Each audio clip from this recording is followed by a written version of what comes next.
Enel ha organizzato un progetto di nome Womenergy, dimostrando il suo impegno e la sensibilità sul tema del gender gap. Questo progetto è nato con l'obiettivo di creare sinergia tra le manager e le giovani donne di talento di Enel Green Power, della Thermal Power Generation e delle reti.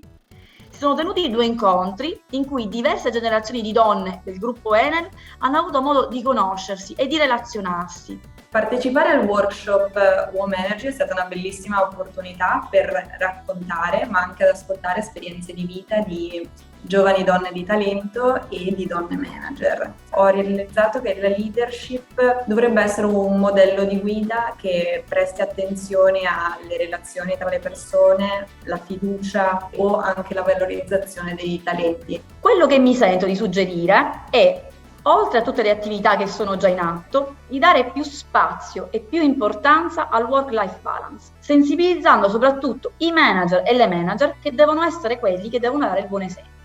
Il gender gap purtroppo è ancora presente, ma la nostra azienda si sta impegnando molto per ridurlo con iniziative come ad esempio questo workshop o anche spingendo donne di talento a ricoprire dei lavori o funzioni o responsabilità che tradizionalmente sarebbero più maschili, tra virgolette. Rispetto al contesto italiano, in cui la percentuale di donne manager è molto bassa rispetto alla media europea, mi ritengo molto fortunata a ricoprire un ruolo di responsabilità all'interno di Enel Green Power, essendo una donna e essendo anche una donna del sud Italia. Partecipare a questo workshop insieme a tutte queste colleghe mi ha dato una grande grinta per lanciarmi in nuove sfide. Mi sento di dire alle giovani donne di talento che insieme è possibile riuscire a ricoprire ruoli di responsabilità in aziende importanti, come ad esempio nel Green Power.